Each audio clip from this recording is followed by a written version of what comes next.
What's up, everybody? Here I am back with Chris Bartl from Barbell. Hi. And Chris, I see you got this ball back out. I do have the ball back out. What are we doing with this ball? We're going to continue our advanced core training series. The last time you came in the last segment we did punch outs, where we're on a plank on the ball, we're extending, we're elongating all the levers, and we're really challenging the core. This time we're going to do what's called stirring the pot. It's essentially the same. You're still going to be in a plank position, but this time instead of extending, you're going to be stirring. Now every time I think of stirring the pot, for some reason I think of a bunch of witches, around the kettle, making big circular motions, stirring their core.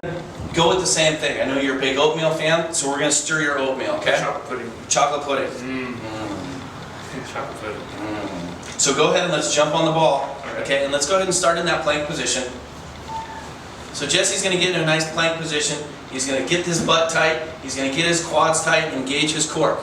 Now, like we said in the last one, for the punch outs he extended. This time all you're going to do is draw little circles. Let's go clockwise this time, okay? So he's taking his elbows and he's moving them in small little circles. Notice how he's not going very fast and his body's not really moving that much. You want to keep this movement slow and controlled and start with small circles, counterclockwise and clockwise. By doing the circular motion, what you're doing is you're engaging extra core muscles. So you're putting a lot more pressure on your transverse abdominis and your obliques, because now, since you're moving in a circle, not just a straight line, we've changed the plane of direction. We've changed a bunch of different aspects. So what you want to do is stay right there. Stay up. Stay up. So for a beginner doing this, you want to start with small circles. As you get more progressed and more advanced with this, you can do bigger circles. So let's draw some really bigger circles. And now I'm right here and I can see this. Now you guys may not be able to see it on the camera, but Jesse's actually shaking a little bit more with the bigger circles. Because the arms are getting further away from the body. Think of your arms in this position as your lever arms. The further a lever arm gets away from your body, the harder the movement's going to become. Okay? So start with those small circles.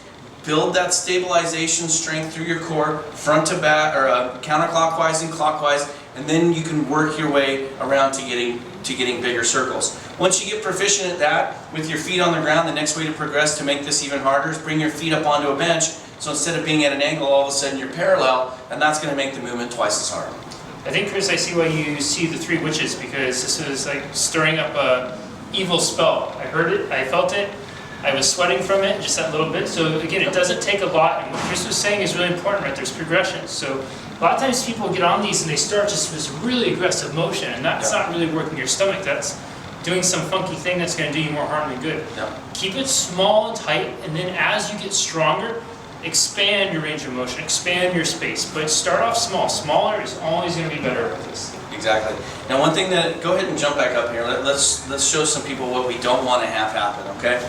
So if you're working with your partner, or you'll be able to feel this, if you start going in circles, one thing that people are going to want to do, they're going to pike their hips up. Okay, they're going to want to do this. All of a sudden, there's no tension on your core. Everything is on your shoulders, and that's not what we're trying to do here. Other people, they'll want to dip. They'll bring everything down and they'll do the circles. These are all signs that your core is not ready for this exercise. You're probably not strong enough. Go ahead and relax. You're probably not strong enough stabilization-wise to be able just to hold yourself.